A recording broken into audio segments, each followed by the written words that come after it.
Good day and welcome to another podcast, courtesy of BehaviorAdvisor.com. My name's Tom McIntyre and I'll be your presenter today as we discuss the conflict cycle, a model for understanding why it is that individuals end up in conflict, why caring and dedicated professionals sometimes go bonkers when dealing with their students.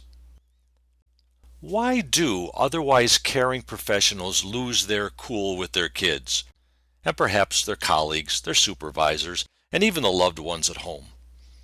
It is a rare individual that's received any training in understanding respectful, supportive, and non-confrontational ways to manage behavior. We haven't been informed of this conflict cycle model either. We don't fully understand why it is that we are engaged in a confrontational episode. Another reason why we sometimes lose our cool, so to speak, is that our efforts are unappreciated.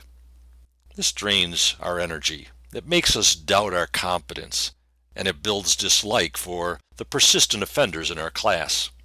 Oh, if only this kid wasn't in my class. And that kid is not likely to get the same number of smiles and attaboys as other students. It may be that certain life events have lowered our ability to handle frustration in that particular moment or that particular day.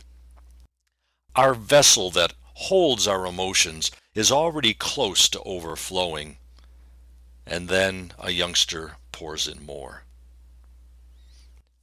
It might be that the actions of these youngsters violate our value system. What, was this kid raised by wolves? Well, actually wolves have a more intact and supportive social system than many of our youngsters who have behavior disorders and behavior challenges. It might be that we have unresolved personal or professional issues of our own. Most teachers have a need to be valued and admired by kids in order for us to feel professionally and personally whole. Teaching is our dream. If it ends up collapsing, then we may perhaps strike out. Why is it that so many people think that the best way to handle people who do things that we don't like must be punished? Well, everyone except, of course, the person who's thinking that thought. Hey, you didn't have to come down hard on me. Why didn't you explain things to me first? Punishers advocate using more of what already isn't working. And a lot of our kids, when we get tough with them, those persistently defiant, non-compliant kids, they don't succumb to coercion. Our getting tough with them is counterproductive. Rather than subduing the situation, our youngsters are incited by these punishing actions. When we punish, we oftentimes escalate situations with the kids we call defiant, and then we blame the behavior on the student. Punishers cause the very behavior they complain about. Punishers are people who've run out of other ideas. These folks must adhere to the adage, educator, educate thyself. Because as Mark Twain once said, to a man with a hammer, everything looks like a nail. Now, of course, we can sometimes crush the behavior with severe consequences, of which we have fewer and fewer available to us nowadays, but those only work with the non-hardened kids, kids who would have responded even better to positive interventions. Even if we do put the kibosh on behavior, we haven't won these youngsters over at the level of the heart and the mind. It's superficial forced compliance, just dripping with resentment and an urge to obtain sweet revenge when you're not looking. Revenge at your bulletin board, your valued plant, your vehicle. Teachers with the bad attitudes that they won't tolerate in their students oftentimes brag about their actually somewhat limited successes with their caustic ways, failing to see that even when they win, so to speak, they really lose. They haven't taught anything that will help the student in the future. They haven't inspired the youngsters that they wanted so badly to reach and teach when they were in their training.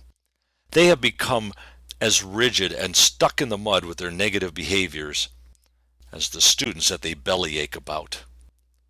The ways of tough teachers aren't needed with most kids, and they don't work at all with the difficult ones. Skilled, knowledgeable, and caring educators do what they're paid to do: teach and inspire. To promote positive behavior change and motivation, these tough, vinegar-blooded teachers must change to more effective and positive ways. However, it's hard to convince negative teachers of the faults of their ways. They commonly respond with, "What? Me change? They're the problem," proving the old adage, denial ain't just a river in Egypt. All teachers who work with students who have not been successful in school in the past need to change up the game plan. Using what hasn't worked in the past for others probably isn't going to work for us. We need to realize that we are an actor on the stage with that youngster. We affect the course of that unscripted play. We play a role in recurring disagreements and escalating battles. We need a model for understanding the dynamics of confrontation. There is such a model: Nick Long's conflict cycle. You see a diagram of it here. We're going to focus first of all on the 4 interconnected circles found below the 2 rectangular boxes. The 4 connected circles in the lower part of the conflict cycle diagram represent the events in an escalating battle that are readily apparent and observable. In the top circle, the student experiences a stressful event: frustration in trying to meet a goal, rejection by others. The level of the stress is dependent upon the student's self-image and how they interpret events, the items in the rectangular boxes at the top of the diagram. To the teacher, the event may seem innocuous, but that's because we're looking at the event from our perspective. The student views that event from a very different perch on the tree of life. The stress will cause emotions to well up. Now we're moving to that circle on the right side. Perhaps the student feels anger, which is really a secondary emotion.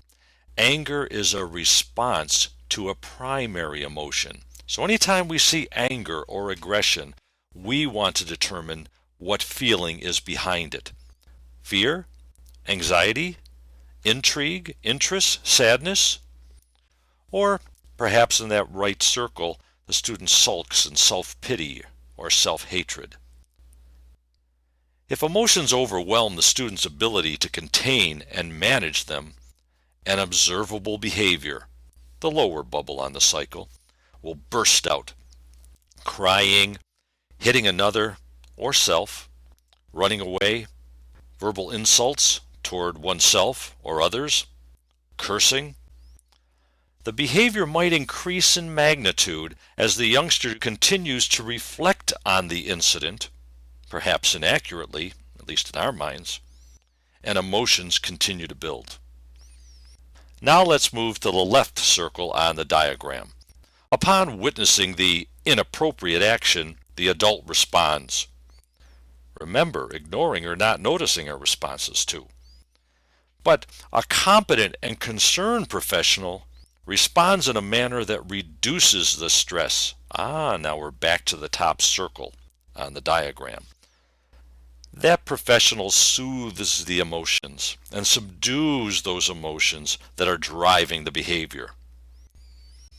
Now, an adult who brags that "I don't put up with any crap from these kids," one of those punishers who reacts in harsh ways, that person heightens the stress on the student, intensifies the emotions, increases the inappropriate behaviors, and the adult is likely to respond in the same thematic way upon seeing this new inappropriate behavior.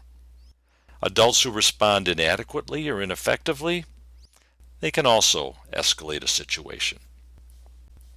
In part 2 of this podcast, we'll be looking at the effect of those two rectangular boxes on what transpires in the conflict cycle.